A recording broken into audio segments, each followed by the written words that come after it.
Sino ba ang hindi nakakakilala sa pop star na si Taylor Swift?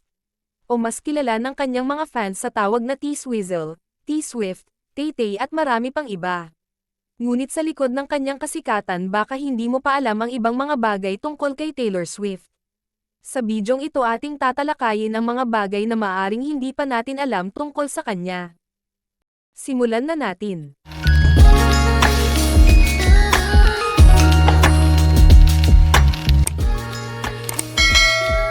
Una sa ating listahan. Alam mo ba, na ang mga magulang ni Taylor ay mga tagahanga ni James Taylor, kaya ipinangalan nila ito sa kanya. Bukod dito, nais din nilang bigyan siya ng gender-neutral na unang pangalan dahil naniniwala silang magiging bahagi siya ng kumpanya at ayaw nilang tanggihan ng mga employer ang kanyang aplikasyon batay sa kanyang kasarian.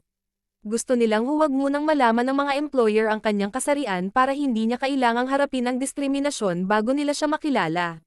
Bagkus, naging mang-aawit siya, pero parang ganoon din ang nararamdaman niya sa kanyang mga magulang sa kanyang kanta na pinamagatang, The Man. Sunod sa ating listahan. Alam mo ba, ang awiting Our Song ay isang mahalagang bahagi ng karera ni Taylor Swift dahil ito ang nagdala sa kanya ng unang tagumpay bilang isang manunulat ng kanta. Ito ay nagsilbing patunay sa kanyang husay at talento mula pa noong siya ay bata pa. Isinulat niya ito noong 16 na taon gulang pa lamang siya, na humuhugot ng inspirasyon mula sa kanyang mga sariling karanasan at damdamin. Isinulat niya ang munting komposisyon na ito para sa isang paligsahan sa talento sa high school, agad itong naging kilala at iniibig ng kanyang mga kapwa-estudyante at tagahanga. Sunod sa ating listahan. Alam mo ba, na ang kabataan ni Taylor Swift ay katulad ng isang eksena sa isang pelikulang pangpasko. Sa kanyang mga unang taon, siya ay nanirahan sa isang Christmas tree farm sa Reading, Pennsylvania, kung saan palaging nasa hangin ang amoy ng pine at kagalakan ng holiday season. Hindi lamang siya namumuhay doon, aktibong nakilahok din siya sa pamilyang negosyo.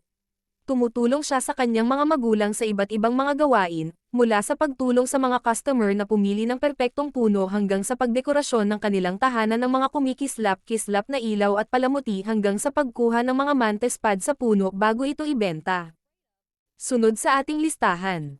Alam mo ba, na sa loob lamang ng 15 minuto, isinulat ni Taylor Swift kasama si Liz Rose ang kanta na Tim McGraw noong panahon ng kanyang freshman year sa Hendersonville High School.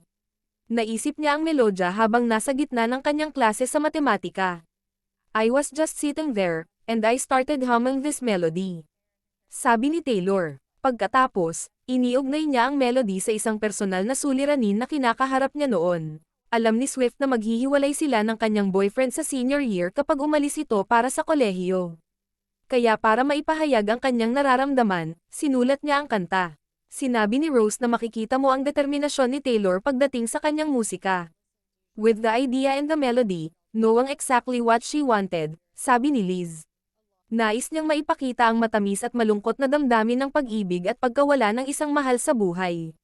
Isinulat niya ito bilang pagpapahayag ng kanilang mga alaala at oras na magkasama, bago tuluyang lumisan ang kanyang kasintahan.